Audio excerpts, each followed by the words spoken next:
हमारे साथ सुजाता पांडे है, काफी देर से इंतजार करिए। सुजाता जी, अगर आप एनालाइज करती हैं तो 3 major things takeaways from this victory of Bharatiya Janata Party specially in Hindi belt. पहला ये कि सनातन को गाली देना और मोदी जी को गाली देने का जवाब जनता वोटों से देती है।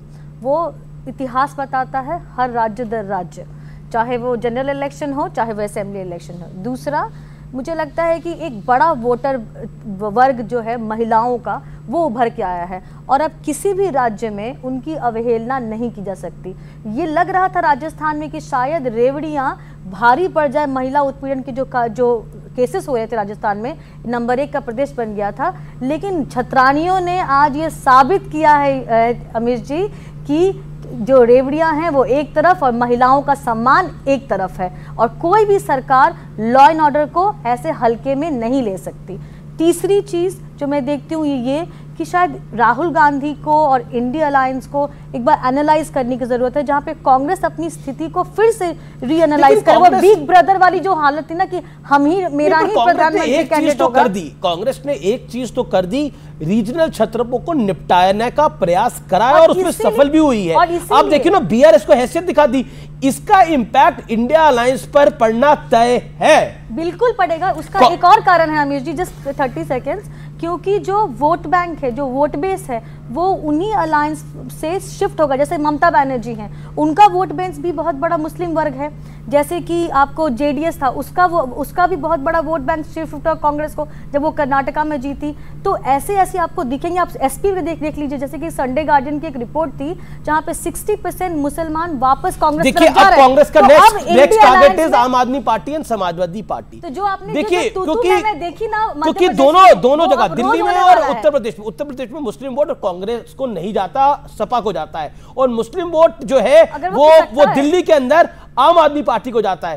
तो कांग्रेस की, और ये कांग्रेस के रणनीतिकारों ने रणनीति बनाई है जिस रणनीति के अंदर कांग्रेस को मुस्लिम वोट शिफ्ट होगा, तभी ये पार्टियां नीचे आएंगी और कांग्रेस को बढ़त देखने को मिलेगी। जब ये वोट आता हुआ देखेगा तो बाकी वोट भी छिटकेगा। अगर तो क्या लगता है आपको, राजकुमार भाटी में आपके पास आता हूं, क्या आपको लगता है ये एक अलार्मिंग सिचुएशन है छोटे दलों के लिए भी? बड़ी अलार्मिंग सिचुएशन है। देश के लिए जैसे बीआरएस, नहीं, जैसे बीआरएस को कांग्रेस लगभग कांग्रेस ने आधा कर दिया है, और अब कांग्रेस के अंदर से ही विधायक जो कैंडिडेट जीत रहे हैं वो कह रहे हैं कि इस बार हिस्सा देना पड़ेगा, नहीं देंगे तो आगे वोट नहीं पड़ेगा। नहीं, ये आपकी अपनी ओपिनियन हो सकती है, बीजेपी के लोगों की ओपिनियन हो सकती है। हम इसकी समीक्षा दूसरे तरीके से करेंगे जी। चुनाव की हम ये देखेंगे कि कमियां कहाँ रहीं और भारतीय जनता पार्टी के क्या सकारात्मक बिंदु थे, पॉजिटिव पॉइंट क्या थे जिनसे उसने गेन किया। क्योंकि चुनाव से सीखना चाहिए, अपने विरोधी से सीखना चाहिए। अगर हमें किसी ने खेल में या चुनाव में हराया, खेल में भी टीमें यही देखती हैं, कोई टीम जीते। अब जो ऑस्ट्रेलिया जीती वर्ल्ड कप में, तो इंडियन टीम ने समीक्षा की कि हमारी कहाँ कमजोरी रही, हमारी बॉलिंग कमज़ोर रही है, बैटिंग कमज़ोर रही, तो आगे के लिए किस तरह सुधार हो सकता है हम ये देखेंगे। और जहाँ तक ये सवाल है कि अभी ऐसी तो कोई स्थिति है नहीं कि कांग्रेस ने किसी छत्रप को नुकसान पहुँचाया है। तेलंगाना में सीधे चुनाव था बीआरएस और कांग्रेस के बीच में, पहले दिन से तय था कि वहाँ ना भारतीय जनता पार्टी कोई खेल में है, ना कोई और पार्टी खेल में है। अब जहाँ तक आप जो हिंदू मुस्लिम वोट के आधार पर समीक्षा की जा रही है, तो क्या जो तेलंगाना में सरकार बनी है कांग्रेस की, वो मुस्लिम वोट से बनी है? मुस्लिम वोट तो उसे मुझे लगता है कि दूसरे नंबर पर मिला है। मुस्लिम वोट भी शिफ्ट हुआ है अमीर जी। तो ये भारतीय जनता पार्टी को एक लोगों की, भोले भाले लोगों की, सीधे लोगों की भावनाएं भड़काने के लिए, उन्हें बहकाने के लिए मुद्दा उठाया जाता है कि देखो मुसलमान उधर जा रहे हैं। अब हम विश्लेषण कर रहे हैं, चुनाव हो चुका है। मतलब सुब्राष्ट्रा वांट्स टू से समथिंग। सुब्राष्ट्रा, चुनाव अब हो चुका है। देखिए, अब हम कह सकते हैं महिला वोट, प्रियंका गांधी आएगी तो महिला वोट कांग्रेस में चला जाएगा, लेकिन आप देखिए तीनों राज्यों के अंदर महिला वोट, और मैं आपको बताऊं मध्य प्रदेश और छत्तीसगढ़ में तो अभूतपूर्व महिला वोट बीजेपी को मिला है। छत्तीसगढ़ के अंदर जिस तरह की जीत हुई है वो बहुत बड़ी जीत है। ऐसी जीत तो बीजेपी जब पहले सरकार में तब नहीं आई। देखिए, मुझे लगता है मध्य प्रदेश और छत्तीसगढ़ का तो आकलन बहुत अलग से भी होना चाहिए अमित जी। निश्चित रूप से शिवराज सिंह चौहान जी ने जो महिला वोटर्स को लगातार एक तरीके से समझिए कि पकड़ करके रखा जी, वो लाडली लक्ष्मी स्कीम से लेकर के आज लाडली बहना स्कीम तक का जो सफर रहा, उसको हल्के में नहीं लिया जा सकता। और ये सेक्युलर पॉलिटिक्स थी जिसकी वकालत शायद राजकुमार भाटी जी करेंगे। उसमें वो लाडली बहना में उन्होंने नहीं देखा कि वो हिजाब वाली बहना थी या सिंदूर वाली बहना थी। मैं राजकुमार भाटी जी को बहुत विनम्रता से एक बात कहना चाहती हूँ कि अखिलेश यादव जी तक ये मैसेज पहुंचाएं कि राहुल गांधी सरीखे नेता और उन वैसी पार्टियों का साथ छोड़ें।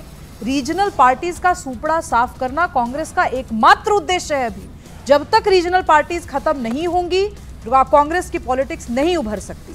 ये काम उन्होंने एक मॉडल के तौर पर तेलंगाना में किया है और मुझे लगता है कि यहाँ से बहुत अच्छे रिजल्ट्स आए हैं कांग्रेस के लिए। तेलंगाना के अंदर बीआरएस का सपोर्ट अखिलेश यादव भी कर रहे थे, अरविंद केजरीवाल भी कर रहे थे। इसलिए मैं कह रहा हूं, मैं किसी जिम्मेदारी से बात कह रहा हूं, अगला टारगेट ये दोनों पार्टियां हैं और आप इसको 3-4 महीने में देखेंगे और कांग्रेस उत्तर प्रदेश में लड़ने का प्रयास करेगी। और क्यों नहीं करना चाहिए? कांग्रेस राष्ट्रीय पार्टी है, अगर कांग्रेस के पास क्षमता है, ताकत है तो करना चाहिए। दुष्यंत नागर 30 सेकंड।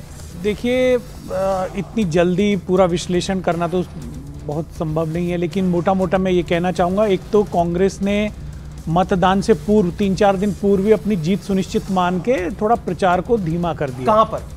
सभी राज्यों में, मध्य प्रदेश में भी मैंने देखा, राजस्थान में भी बात हो रही थी, सब लोग हफ्ते भर पहले संख्या गिनवा रहे थे, इतने जीत गए, इतने जीत गए। मंत्री पद भी बांट रहे थे क्या? लगभग कोई ऐसी स्थिति थी, इसमें कोई गलत नहीं है। दूसरा क्या है कि राहुल गांधी जी ने जितना कैंपेनिंग पिछली बार किया था 2018 में मध्य प्रदेश राजस्थान में, उतनी उनकी सभाएं नहीं हुई।